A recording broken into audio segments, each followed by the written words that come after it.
Olá a todos. Então, pessoal, vamos agora à segunda parte de como iniciar sociologia. Tá aqui, ó. Como iniciar sociologia, tá aqui, e que essa dica, né, de como o professor de sociologia pode introduzir a disciplina e vai servir tanto para ensino médio como para ensino universitário, tá?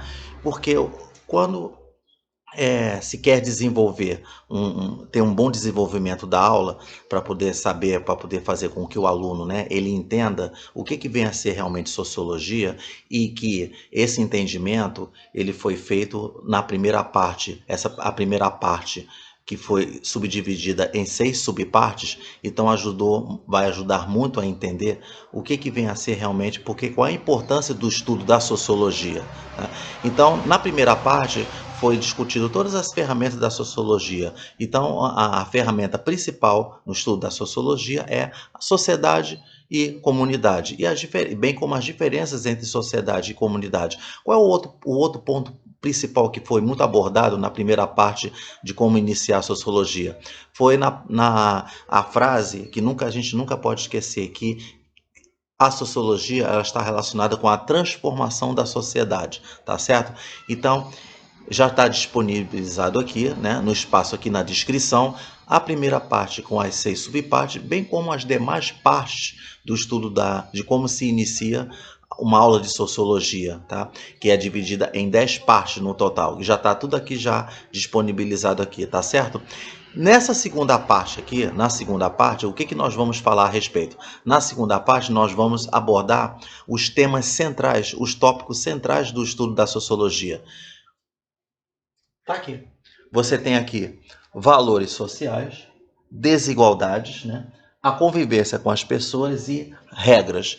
Então, cada ponto central, cada tema central, tópico central, vai ser abordado de uma maneira mais simplificada, porque você vê que valores sociais, ele já foi falado de uma maneira mais profunda, né? Foi dado essa dica de como o professor pode falar de valores sociais que está relacionado com a sociologia, né? O estudo da sociedade. Aqui vou falar de uma maneira mais compacta. Eu vou fazer nos valores sociais, fazer uma interdisciplinaridade com a história, com o estudo de história, tá certo? Então vamos ver como é que é. Para poder então vamos recordar o que vem a ser valores sociais, né? Então, valores sociais, né, ele constitui um conjunto de regras, tá? Estabelecidas para uma boa convivência saudável dentro de uma sociedade, tá? Então, o que acontece, né? Então, vamos recordar alguns deles que foi abordado na subparte 6 da primeira parte. Então, vamos ver quais são os valores sociais que a gente tem, né? Os valores sociais que são autoconhecimento, respeito, estudo, verdade, diálogo, cultura, né? Leitura, compartilhamento, participação, emoções, organização, disciplina e ajuda, tá? Então, o que pode ser feito? Então, antes de a gente dar continuidade, vamos lembrar o seguinte, que o professor, né, de sociologia que estiver assistindo a essa minha videoapresentação, essa segunda parte, ele pode fazer uma pausa para poder ele copiar aqui, né, o que eu coloquei aqui, ele pode, né, é uma dica, né, que eu dou, né, que ele pode utilizar em sala de aula para poder falar com os alunos logo no primeiro dia do ano letivo, ou quando novamente que eu sempre falo, né, ou quando o professor ele sai de uma escola e vai para uma outra escola, ou sai de uma universidade e vai para outra universidade, ou quando muda de uma turma para outra na mesma escola ou na mesma universidade. Então, ele vai ter sempre que, como ele vai conhecer novas turmas, né? Novas safras, vamos dizer assim. Então, ele tem que, antes de desenvolver a aula de sociologia, é sempre bom ele mostrar para os alunos o que vem a ser sociologia, por que o aluno, por que o estudante deve estudar sociologia, qual é a importância da sociologia que ele vai ter no mundo afora, né? Fora da escola, fora da universidade, tá certo? Sempre eu enfatizo isso, né? Para ficar bem claro de como é importante que, além de você estudar a sociologia em si, não só como sociologia, como também outras disciplinas, né, escolares, né, como língua portuguesa, matemática, física, química, biologia, inglês, né, geografia, história. Então é sempre bom saber o porquê que está estudando a disciplina, tá certo? Então, dando continuidade, né, dos valores sociais. Então, eu tendo feito essas citações, né, de quais são os tipos de valores sociais, então o que que acontece? Então o que que vem a ser então esses valores sociais, né? Então você vê que os valores sociais, né, eles correspondem à maneira de ser, de pensar, de agir, reconhecido como desejáveis, tá? Então você vê que como é que a gente pode dar um exemplo dentro desses valores sociais, né? Então vamos fazer uma interdisciplinaridade com a história no assunto de descobrimento do Brasil. Então vamos ver como é que é. Então é assim, pessoal. Vamos ver como é que é interessante que você pode dar um exemplo, né, dentro desse tópico assim, né, de valores sociais, colocando o descobrimento do Brasil. É assim, né? É, Vamos recordar, no descobrimento do Brasil, vamos ver. No descobrimento do Brasil é quando Nicolau Coelho ele desceu à Terra, né? Nicolau Coelho desceu, né, de um dos navios, né, que chegou a terra firme, né, no Brasil. O que que acontece, né? Você vê que o Nicolau Coelho, ele era o primeiro português em chão brasileiro, né? Então, na praia, junto à embocadura de um rio, havia gente já esperando ele. Então, quem era essa gente, né? Eram os indígenas que estavam esperando ele, né? Que eram habitantes, né, daqueles confins, né, que a Europa desconhecia, né? Então, o que que acontece, né? O impressionante é que, né, segundo os relatos feitos ali, né, segundo a história dizendo que não houve luta, né? Então a amizade marcou o primeiro contato. Então você vê que essa coisa da amizade que é um valor social, né? Que foi usado e que marcou o primeiro contato, né? Então quando Nicolau Coelho, né? Ele estava chegando à praia, já havia um comitê de recepção, né? Formado ali, indo ao encontro, né? Indo ao encontro deles, né? Só que o que acontece, né? Os índios, né? Eles já estavam ali com arcos erguidos por via das dúvidas, né? Eles estavam só numa preparação ali para saber se haveria confronto ou não entre eles ali, né? Mas depois baixaram-se as armas, né? As armas foram baixadas, né? E assim começaram as relações entre indígenas e portugueses, né? Num num clima de paz, amizade e curiosidade mútua entre eles, tá certo? Então você vê que, abrigados dias depois, né, quando os europeus chegaram, né, à terra firme, aqui no Brasil, então você vê que, abrigados dias depois, né, num porto bom e seguro, olha só que interessante, como fala ali, que às vezes alguns livros eles relatam, né, quando fala assim, num porto bom e seguro, daí você tem ideia de que o Porto Seguro lá na Bahia, certo? Em Salvador. Então você vê. No Porto Seguro, os portugueses eles retomaram os contatos culturais com os nativos. Aí começou todo esse contato assim, aí começou a aprender a cultura dos indígenas e tudo. Então, isso aí já é a história ou a disciplina de história, até mesmo de sociologia, que pode entrar nessa parte profunda, falando a respeito, né, de como foram, quais são os tipos de culturas que os europeus adquiriram dos índios, né, dos primeiros contatos com os indígenas, tá certo? Aí, né, outros indígenas, né, se aproximaram dos portugueses, né, aí e puseram-se de boa vontade a colaborar com, assim, no serviço de fornecimento de água potável às embarcações, tá? Então você vê que depois de algum tempo, né, eles resolveram implantar uma colonização definitiva, né, baseada sobretudo na cultura da cana-de-açúcar, né? E na produção do açúcar, né? Na cultura da cana e na produção do açúcar, tá? Então, o que que acontece? Essa atividade, ela gerou o primeiro grande núcleo de povoamento entre nós, né? No litoral nordeste, né? Em terra de Pernambuco, tá? Só que o que que aconteceu, né, pessoal? Você vê que, por exemplo, o professor ele falando isso, assim, ele pode, né, apresentar esse exemplo, né, dando essa dica, né? Então ele pode dizer, chegar e dizendo assim: você vê que aquele mundo cor-de-rosa, né, terminaria com a colonização, né? Então os portugueses, né, eles precisavam de mão de obra, né, e passaram a escravizar os indígenas, né?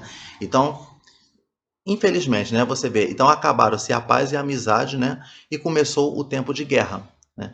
E o que que acontece? Então você vê que houve já um decaimento desses valores sociais que antes é, foi aplicado, né, esses valores sociais e você vê que houve, né, com com a vinda da colonização, esses valores sociais começaram a ficar meio, vamos supor, desequilibrados, né? Ficaram meio assim, sofreram toda essa turbulência nesses valores sociais, que um deles que foi justamente a amizade, né? Que teve esse clima de paz e acabou, né? E começou todo esse tempo de guerra aí. Então, esse é o exemplo que pode ser falado a respeito, né, dentro de valores sociais, fazendo essa pequena interdisciplinaridade com a história. Então, vamos agora ver aqui, ó, desigualdade, né? Então, vamos saber o que vem a ser, né, desigualdade. Isso foi também falado, né, na primeira parte da videoapresentação, quando foi falado a respeito de desigualdade cultural, desigualdade social, né, que foi abordado na primeira parte da videoapresentação. E vamos ver então de uma maneira mais compacta o que vem a ser essa desigualdade. E nós podemos fazer na desigualdade também uma interdisciplinaridade com a história no assunto de escravidão, tá? Então é assim, então vocês podem ver que no mundo em que vivemos, né, percebemos que os indivíduos são diferentes, tá? Então, essas diferenças, né, elas se baseiam nos seguintes aspectos, né? Você vê coisas materiais, né, raça, sexo, cultura, entre outros, né, e por aí vai.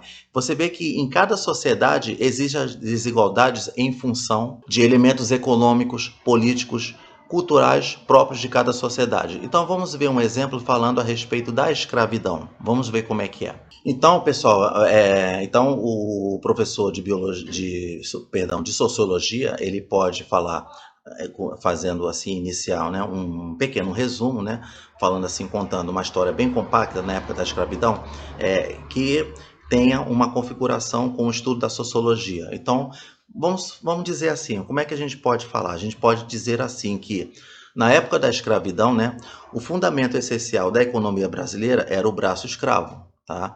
Então, o que acontece, né? Então, cada vez que se abria uma nova frente econômica, o que seria quando a gente fala assim de frente econômica? O açúcar, né? Como eu falei na colonização, né? Na cultura da cana e na produção do açúcar, lá nos valores sociais, né?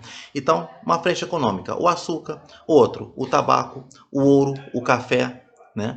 Então, você vê que, então isso aí, cada nova frente econômica que surgia, então tinha que aumentavam as levas de africanos, né? Quando é discutido muito essa parte do assunto de o tráfico negreiro, isso aí é muito abordado na literatura e também abordado na própria história, na história propriamente dita, né? Que quando aumentavam essas levas de africanos, né, trazidas para o Brasil, tá? Então o que acontece? Então com o tempo, né, notou-se que, né, não havia serviço em que não entrasse o trabalho escravo, né? O braço escravo, tá certo? Então você vê que a riqueza das pessoas, né, se mediam pelo número de escravos que possuíssem. Olha só como é que fala. Você vê. Então, quando você fala nessa parte de desigualdade, você já aborda o tópico de desigualdade social, né? Quando você vê começa a surgir, né, as diferentes classes sociais, né, principalmente na classe de ricos. Então você vê como é que pode, né, que a riqueza das pessoas, se você pudesse fazer um imaginário, se você imaginasse uma cena, se você pudesse ter uma máquina do tempo e fosse transportado para aquele cenário lá e que você passava em cada fazenda, em cada regiões ali, e você via que você pudesse ver um senhor de engenho ali com o maior número de escravos, então você poderia ver que ele seria, talvez você já percebesse que ele era o mais rico da região ali, pelo número de escravos que possuísse, né? Então, o que acontece, né? Então a gente vê que lá por volta de 1800, né, cerca de 30% da população brasileira, os escravos formavam a camada social mais baixa do país. Aí passou-se o tempo, né, passou-se todo esse tempo, aí veio a libertação total, né, lá em 1888, né, a Lei Áurea que libertou o escravo, né. Então você vê que mesmo assim que após isso, né, os negros eles trouxeram, né, numerosos elementos, né, para a formação da sociedade brasileira. Então você vê que você vê que há uma transformação da sociedade, né? E quando, mesmo assim, veio após, né, a libertação do escravo, que acontece, né? Quais são o legado, vamos dizer assim, a parte positiva que a libertação do escravo fez, né? Vamos dizer assim, o enriquecimento, né, das tradições culturais, né, populares, como os cantos, as danças, né, os curandeiros, né, a culinária e a medicina caseira e etc. Tá? Então, pode ser feito, né, esse pequeno exemplo, usando como o assunto de escravidão, para explicar essa parte aqui de desigualdades aqui, tá? Então vamos ver agora, falar aqui a respeito de a convivência com as pessoas. O que vem a ser a convivência com as pessoas? Vocês vão ver que na convivência com as pessoas, o que acontece? Isso aí já junta, eu posso juntar o exemplo que foi dado nos valores sociais aqui, nos valores sociais, sobre o descobrimento do Brasil, tá? Quando teve aquele primeiro contato dos europeus com os indígenas, né?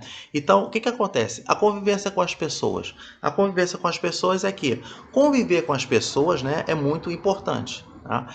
O que acontece, né? Pois todo ser vivo depende do outro para poder sobreviver. Isso é uma coisa que também foi falado lá na primeira parte de uma maneira mais profunda. Aqui nessa segunda parte eu estou fazendo um compacto, tá certo?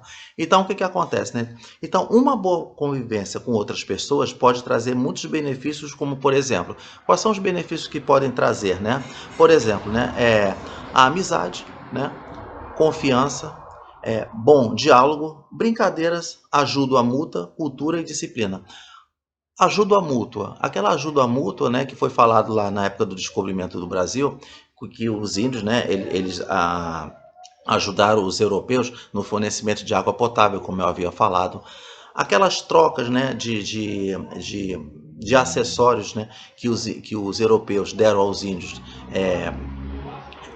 vamos dizer assim, alguns objetos de valor, né? E os índios em troca, eles davam para os europeus, né? Todos aqueles acessórios que os índios usam, como penas, né? Toda aquela parte, vestimentas, né? Que os índios usavam, né? Apesar de poucas vestimentas, claro, né? Mas aquelas vestimentas assim na parte de usar na cabeça, isso aí já é uma parte assim já que pode ser falado, né? De uma maneira mais profunda na aula de história, quando fala-se a respeito dos elementos dos objetos, tá? Então, o que acontece? Então, nessa convivência com as pessoas, foi necessário, quando teve principalmente, né, a parte de amizade, é que juntamente é que selou esse contato, né, de uma maneira amistosa entre os europeus com os indígenas, tá? Então, essa parte da convivência com as pessoas é que fala, né, que ninguém pode viver isolado totalmente. Isso aí foi algo que foi explicado na primeira parte do vídeo, né? Falando que não se pode ter uma vida totalmente solitária, né? Você viver numa ilha, né? Porque o que acontece? Porque o homem, é como eu havia falado, no ponto de vista biológico, né? O homem, ele nasce com páginas vazias, né?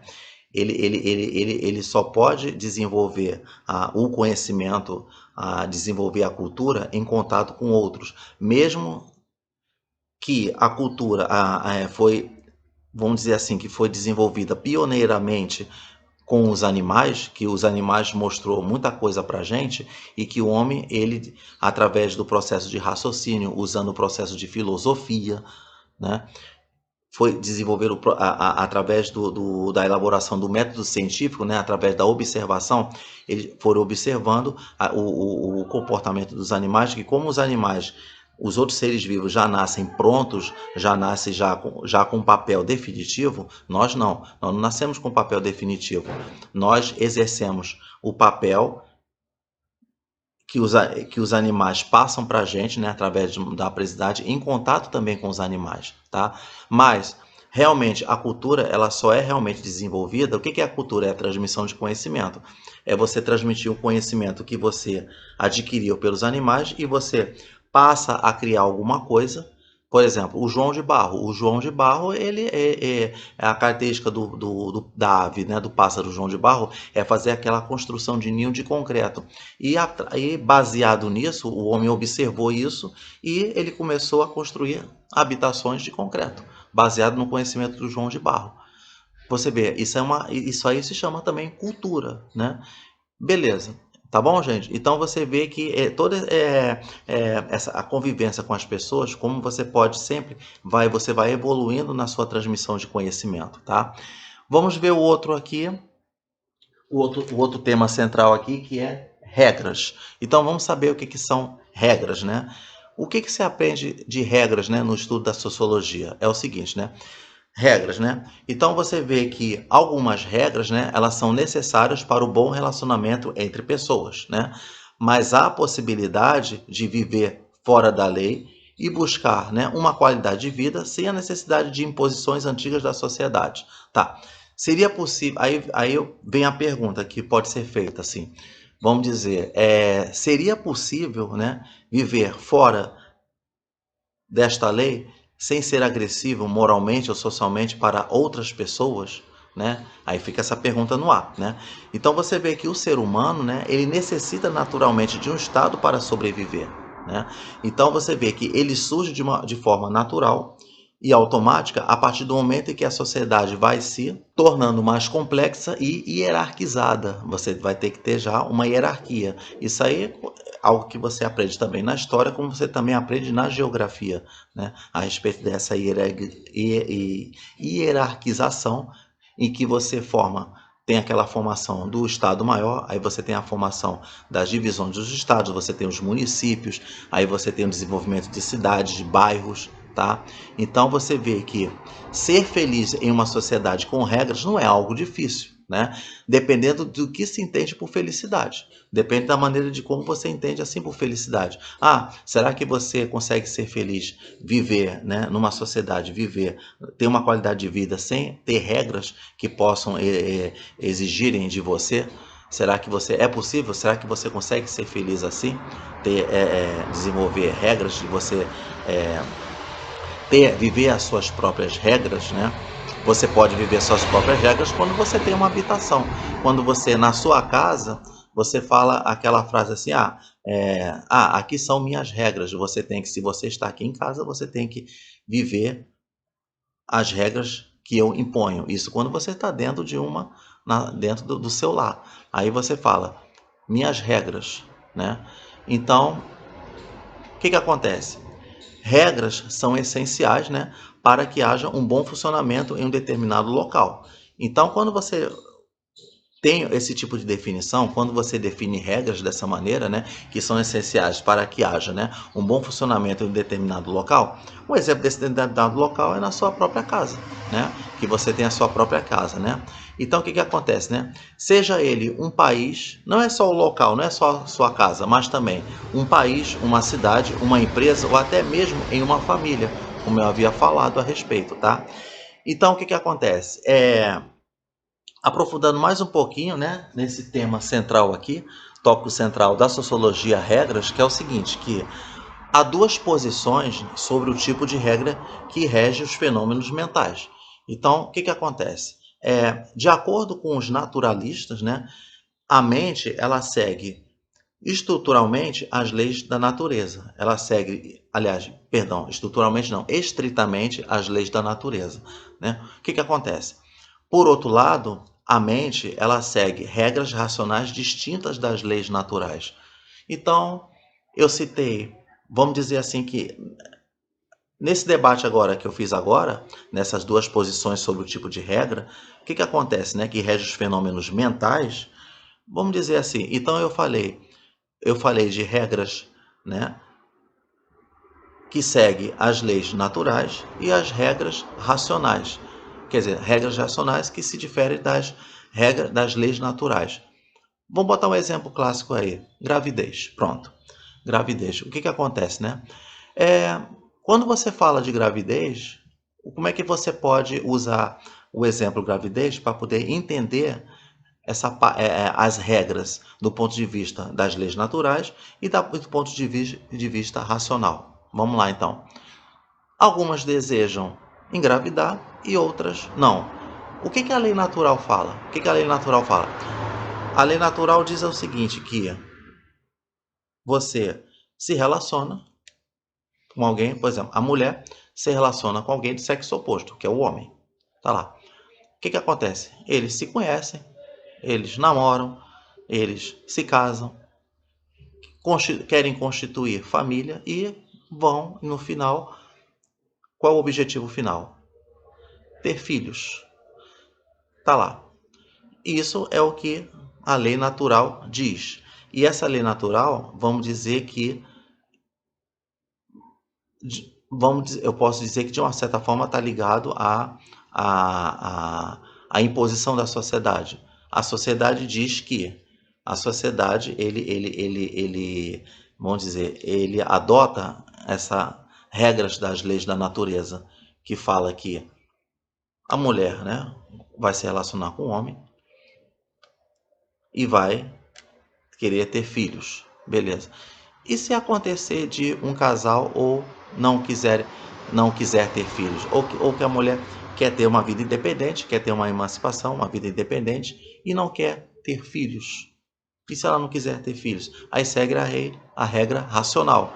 Então você vê que é como fala que, por outro lado, a mente ela segue regras racionais que fogem das leis naturais, né? Aí entra no assunto que a gente vai ver depois, né? Que é falado a respeito de ética, a respeito que é chamado de capacidade de escolha, que vai ser nas partes posteriores da videoapresentação. Então, tá bom, pessoal? Então foi abordado, né? Nessa segunda parte, na segunda parte, né? A respeito dos temas centrais aqui que foi falado de uma maneira bem compacta, tá? Então, pessoal, então, tá bom? Então agradeço, então até lá, tá? Até a próxima aí.